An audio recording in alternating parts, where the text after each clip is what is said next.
Hi everyone. So this is a very random video. Usually I do a lot of planning, but I thought, you know what, I will just give it a go. I wanted to do this video because today in the morning I started thinking about something. I remembered something that I read on the book The Power of Now by Eckhart Tolle, as well as a lot of bana I have heard from many monks about nirvana, right? About nirvana. Uh, or enlightenment, so to say. And there was this moment where I had a aha moment, and it got me thinking, and I felt like, okay, maybe this is what nirvana or ultimate enlightenment is all about. Um, I mean, I'm still processing it in my mind, but then again, you know what? I thought I'll give it a go. I'll just do a video, at least, at the very least, before all these thoughts that I'm having in my mind disappear. Maybe put it into a video. Well, from a Buddhist perspective, when we listen to a lot of monks and their sermons and their talks, yes, they do talk about the ultimate enlightenment, which Lord Buddha talks and defines it as the path to end all suffering. Dukkha nati kirime marge. Right?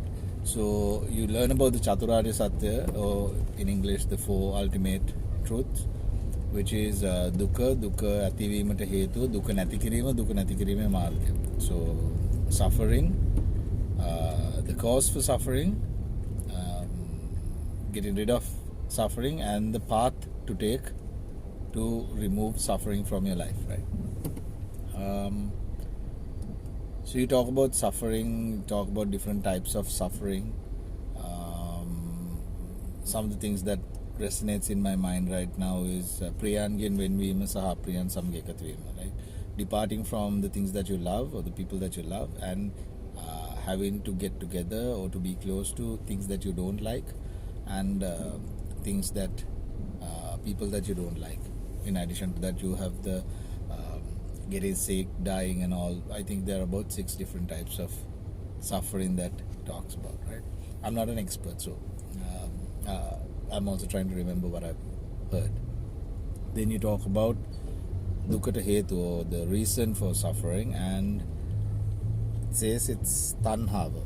I mean, when you interpret it into English, might not be the most right word, but tanhava is interpreted as an attachment, a strong attachment that you build to things. And in Buddhism, they say tanha jayati soko, which means that strong attachment, that liking, that want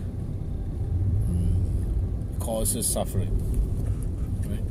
And then thirdly, talk about dukkha nati kirima, which is getting rid of suffering. How to do it? Tanhava nati kirim, by removing that attachment that you create, right? And fourthly, the path to take. Which path to take to reduce suffering? Dukkha nati kirima marga. At that point, we talk about the paticca samuppada. Paticca samuppada is the cause and effect, and we learn about the levels, saying this causes this, this causes this. I think it's a 8-step process where at the end it says attachment causes, I don't know the exact words, so tanha pacha upadana, so attachment causes upadana, and upadana pacha bhava, upadana causes this life, what we call life, the beingness, I suppose. And that bhava pacha, which is that life causes jati jara marana dukkha domanasa, which is all kinds of different suffering, right? Growing old, dying, getting sick, suffering or pain, then detaching from the people or the things that you love and attaching yourself to people and things that you don't like, all different kinds of suffering. So this is the path that they talk. So and the path, once the path is mentioned, they say understanding this path helps you to get rid of those things that causes suffering. So you start working backwards from bhava, which is your life, I suppose, to upadana to tanha, which is attachment, and tanha is caused by these might not be the most correct words when I translate, but touch or coming into contact. This represents you have your five senses: eyes, ears, nose, taste, and touch. External, you call it aramunu, external, like the sight, sound, and those kind of things coming into contact with your respective organs, which are created to catch things like pictures, sounds, smells, taste, and touch, and that creates the attachments, right? So then you work back like that, then you go into the fact that okay, we have a body and we have these organs, that's why it's created, nama rupa salayatana, right? Then what causes that? And so you go behind, and it comes to a point. At the beginning it says avidya pacha nama rupa. So the root of all is avidya. Avidya is not seeing things as it is. And as Buddhist, or anyone who learns this dharma, focuses there and tries to remove avidya, which is right, which is good. I have no two doubts about it. But the thing is, to remove avidya, then you start doing all kinds of meditation, understanding what is the reality of your body, like kaya anupassana, vedana anupassana, and all that. Chitta anupassana, dhamma anupassana. So those are the four form of vidarshana bhavana, which helps you to improve your knowledge about this whole life and start looking at things in a different way, which is understanding your body, understanding sensations, not pain necessarily, but sensations, vedana anupassana, then understanding your mind, chitta anupassana, and understanding your thoughts, dhamma anupassana. So four things, right? So that's what we do. But I had this moment where I felt, so Eckhart Tolle talks about mindfulness quite a lot, and see, even in Buddhism, I've had many times monks saying, improve mindfulness, hita etana tiyaganna, like keep your mind at that very moment without getting drifted away. So even right now when I'm driving the vehicle, I should be quite mindful about what I'm seeing, how my hands are touching the wheel, the feeling, the sensations that is generated, the decisions that I'm taking, like to turn the wheel, look around, and even how my clothes are hugging my body, what kind of feelings and sensations are generated, how my back is pressed against the seat, how my feet are touching the ground, and the sensations that are happening, and how I'm thinking to make certain decisions to drive, and how I'm steering my vehicle. So mindfulness is interpreted as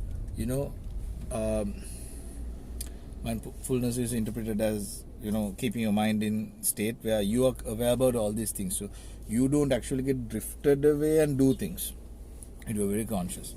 But never up to that time where I had this aha moment, I understood why do you need to do, because I don't know, I feel that not in any sermon or anything, no monk has told this is why you need to be mindful. Or maybe they have told, but I've never understood, right? So can't blame them as well. But after reading and listening to Eckhart on The Power of Now, since it talks about mindfulness, it just struck me, it just touched me, and I felt this is very important to share. That's why I'm doing this video.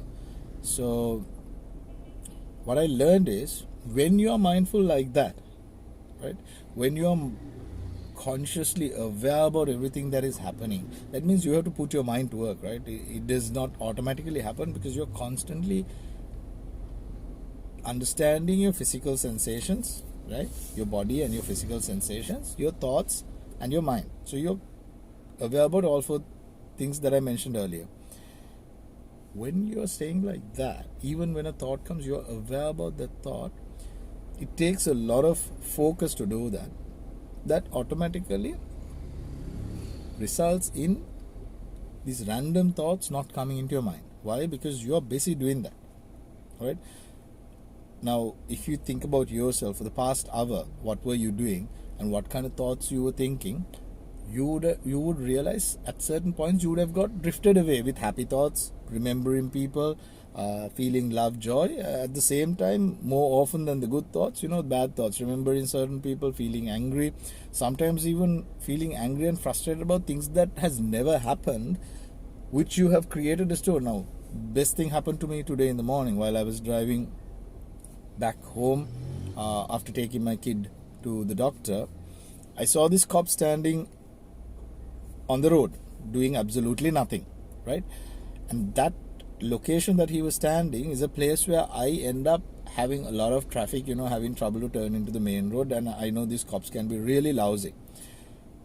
Seeing him there, my mind started building a story as if like, okay, maybe I meet up with a small accident, I get down from the car, then this guy, the cop comes and talks to me, and I end up blasting him saying how useful you are, and how worthless he is and why he's not doing his job. And then he gets angry, he tries to make he tries to hit me, and I hold his hands, and he threatens me saying you can't raise your hand to the uniform. And fear runs through my head because I know that is a fact and they can really screw you up for doing that, although I have not still hit him, but at the same time I want to hit him. Then I was thinking, what if I had certain superpowers where I could like really injure him? And I suddenly, that moment, my mindfulness just came into me. Okay, I could be very vivid in my mind, right? At that very moment, that mindfulness just came to me, and I was like, oh bro, wait, what the hell are you doing, right? Because all this thoughts were creating a lot of anger and frustration in my mind, and there was absolutely no need for me to have that kind of mal feelings at that moment. So coming back to what I was saying, when your mind is at work and you are not aware, your mind has the capability to create certain crazy thoughts, creating either good thoughts, good meritable thoughts, as well as very evil thoughts. So you can be doing your good deeds and bad deeds even without knowing, right? And these kind of thoughts creates certain kinds of suffering in our lives. So summarizing all these things that I told you, I had this aha moment where I kind of realized the ultimate blissful enlightenment. Enlightenment is not getting this amazing knowledge, right? Enlightenment is coming into a state where you don't create that future based on your thoughts, right? You just end the cycle. So ultimate nirvana is where you come into a state where you live in 100% mindfulness, and because you are living in 100% mindfulness and you are busy doing that, you don't let all these other thoughts that even without your awareness just come into your mind, takes you away, drifts you away, and creates all these kind of good and bad thoughts and feelings and emotions and stuff like that. In my own definition, I felt that is nirvana. The hard part is, if you have tried, you would know, when you try to keep your mind still, aware and mindful, and think about all these things constantly, maybe you might do it for about a minute or two. You are lucky if you can do it for a minute or two, because even I can't. I tried doing the same thing when I was ironing my clothes in the morning. I'm sure 15 seconds, 30 seconds down the line, I was just back in the normal thing, doing what I'm doing, letting thoughts come, thinking all these things. Then it snaps again and like, what am I doing? I'm supposed to be mindful. So you bring your mind back. So the hard part is, we are not used to keep our mind like that.